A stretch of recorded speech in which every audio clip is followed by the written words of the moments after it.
Assalamualaikum warahmatullahi wabarakatuh. Waalaikumsalam warahmatullahi. Mari kita mulai. Bismillahirrahmanirrahim. Baik, untuk menyingkat waktu langsung saja Ustaz. Pertanyaan-pertanyaan yang kemarin tertunda, mari kita lanjutkan. Ya. Yang pertama mohon dijelaskan brosur 14 Februari 2021 hadis Muslim juz 4 halaman 2020 nomor 125 dan hadis riwayat Abu Dawud juz 4 halaman 301 nomor 5003. An Abi Hurairah radhiyallahu anhu qala Abul Qasim sallallahu alaihi wasallam man asyara ila akhihi bi hadidatin fa innal malaikata tal'anuhu hatta wa in kana akhahu li abihi wa ummihi. Rawahu Muslim. Dari Abu Hurairah radhiyallahu an, ia berkata, Abul Qasim sallallahu alaihi wasallam bersabda, barang siapa yang mengacungkan senjata tajam kepada saudaranya, maka para malaikat melaknatnya hingga ia menghentikannya, meskipun dia itu saudara seayah seibu atau saudara kandung. An Abdullah bin Sa'ib bin Yazid an abihi an jaddihi annahu sami'a Rasulullah sallallahu alaihi wasallam yaqul la ya'khuzanna ahadukum mata'a akhihi la'iban wala jaddan. Rawahu Abu Dawud.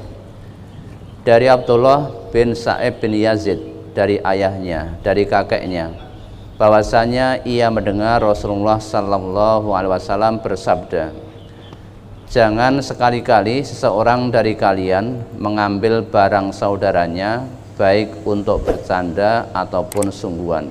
Hadis riwayat Abu Dawud. Ini mohon dijelaskan. Apa yang perlu dijelaskan? Dari hadis itu sudah sangat jelas.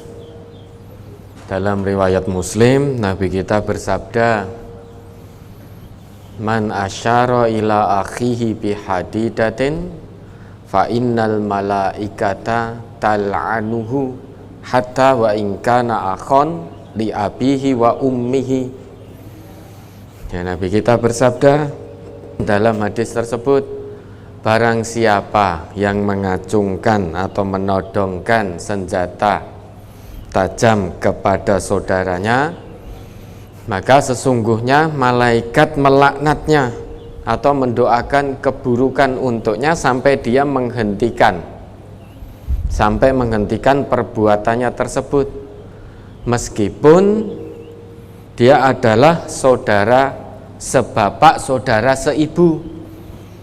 Meski saudara kandung, saudara sebapak, saudara seibu, kalau salah satu di antaranya menodongkan senjata kepada yang lain, misalkan kakaknya menodongkan senjata tajam kepada adiknya atau adik kepada kakaknya, itu dilaknat oleh malaikat, ya, didoakan keburukan sampai dia menghentikan.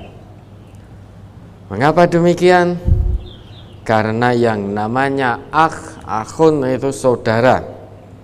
Ya, kalau di dalam Al-Quran, di dalam hadis disebutkan kata akhun, ukhtun, ikhwah, ukhuwah atau beserta seluruh derivasinya atau kata turunannya itu tidak pernah disebutkan di dalam Al-Quran kecuali hanya untuk menunjuk pada makna hubungan persaudaraan, hubungan kekerabatan, hubungan kedekatan yang hakikatnya bersumber dari satu bapak yang sama. Ya, bapak kita itu orang-orang yang beriman, seluruh manusia juga bapak kita adalah Nabi Adam.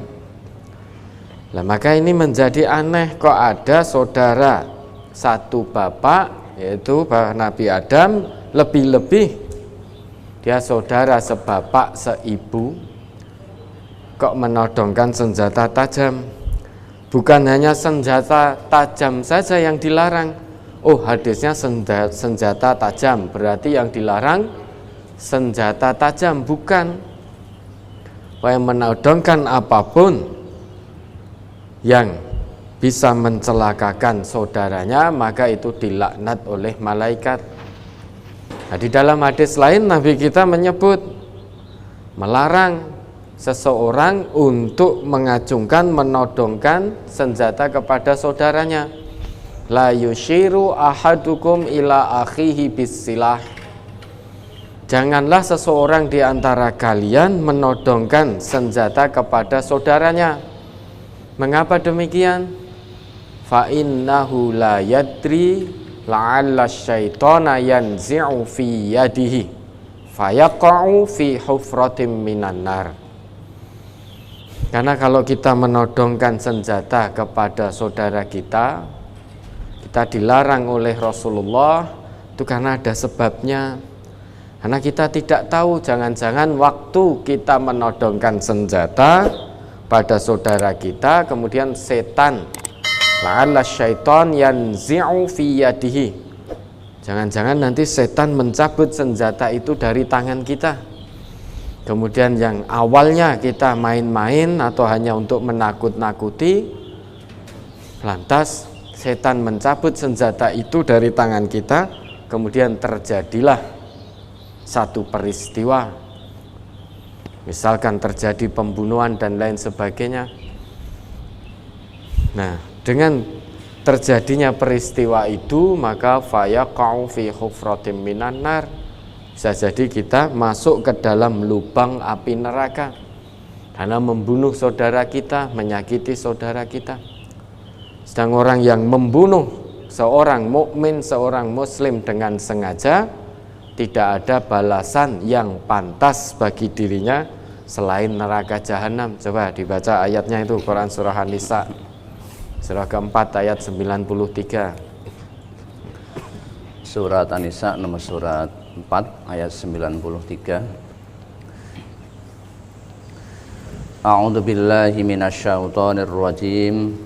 Wa may yaqtul mu'minan muta'ammidan fajazaohu jahannamu khalidan fiha wa ghadiballahu alaihi wa la'anahu wa a'adda lahu 'adzaban 'azima. Dan barang siapa yang membunuh seorang mukmin dengan sengaja, maka balasannya ialah jahanam, kekal ia di dalamnya, dan Allah murka kepadanya dan mengutuknya serta menyediakan azab yang besar baginya. Nah, ya ta? Kata Allah, wa may yaqtul mu'minan muta'ammida. Dan barang siapa, nah, siapapun itu, siapapun, baik laki perempuan, siapapun yang membunuh seorang mukmin dengan sengaja, may yaqtul mu'minan muta'ammida fajazaohu jahannamu khalidan fiha, maka baginya balasannya adalah neraka jahanam, kekal di dalamnya selama-lamanya. Wa ghadiballahu alaihi wa la'anahu wa a'adda lahu 'adzaban 'azima. Itu ancaman dari Allah bagi orang yang membunuh seorang mukmin dengan sengaja, membunuh seorang muslim dengan sengaja. Tidak ada balasan yang setimpal bagi dirinya kecuali neraka jahanam, kekal selama-lamanya, dan mendapatkan murka dari Allah serta laknat dari Allah, dan disiapkan oleh Allah adzaban azima, siksa yang besar.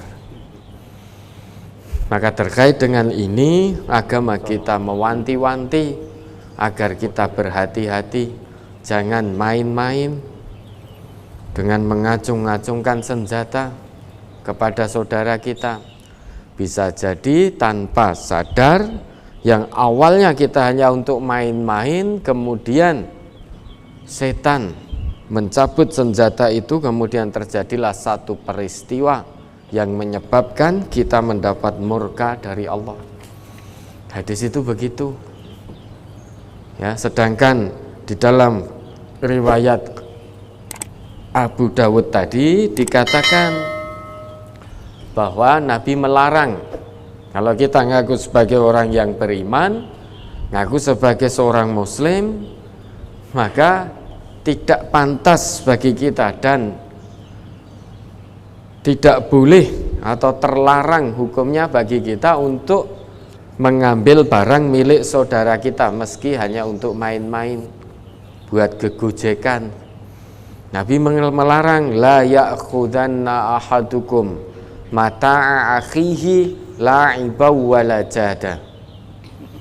Janganlah seseorang di antara kalian mengambil barang milik saudaranya meskipun dengan tujuan bercanda maupun dengan sungguhan. Bercanda saja tidak boleh. Misalkan kita sembunyikan barang milik teman kita, milik saudara kita. Kita tahu dia mencari kebingungan, padahal kita yang menyembunyikan. Hanya buat lucu-lucuan, biar orang lain tertawa. Ya, menurut kita itu lucu, menghibur, tetapi ternyata itu dilarang oleh Nabi kita, suri toladan kita. Karena sesama muslim itu tidak boleh membuat takut, tidak boleh membuat susah. Nah, kalau kita sembunyikan barang milik saudara kita, sehingga menyebabkan saudara kita ini dalam kesusahan, mencari kesana kemari, padahal kita yang menyembunyikan. Nah, meski hanya untuk tujuan main-main, bercanda, gojek, itu tidak boleh. Nah, begitulah agama kita, menjaga persaudaraan, persatuan sesama muslim itu sampai hal yang kecil itu dibahas, diperhatikan, menjadi fokus agama kita. Misal kita main-main saja hanya untuk tujuan bercanda, menyembunyikan barang teman kita hanya untuk lucu-lucuan, itu ternyata dilarang. Nah, maka kalau kita sebagai orang Islam tentu tidak melakukan itu. Manfaatnya apa coba? Menyembunyikan barang, misalkan HP milik temannya, manfaatnya apa? Nggak ada manfaat apapun. Oh, biar lucu, biar menghibur. Lucu menghibur menurutmu, tapi menurut Nabi kita itu perbuatan dosa, sehingga dilarang. Maka kehormatan seorang muslim itu betul-betul dijaga. Ya, bukankah Nabi kita juga bersabda, al-muslimu man salimal muslimuna min lisanihi wa yadihi. Seorang muslim sejati itu adalah yang apabila muslim yang lain selamat dari perbuatan lisannya atau perkataannya, dan juga selamat dari perbuatan tangannya. Jadi kalau ada seorang muslim ngakunya muslim namun seringkali membuat muslim yang lain merasa ketakutan, merasa susah karena lisannya, perkataannya, mungkin karena difitnah, karena dibohongi dan lain sebagainya, maupun karena perbuatan tangannya yang suka menyakiti, menyembunyikan barangnya, maka kalau menurut hadis Nabi, dia bukan seorang muslim yang sejati. Seorang muslim yang sejati akan selalu menjaga kehormatan saudara muslimnya. Itu maksud dari dua hadis tersebut.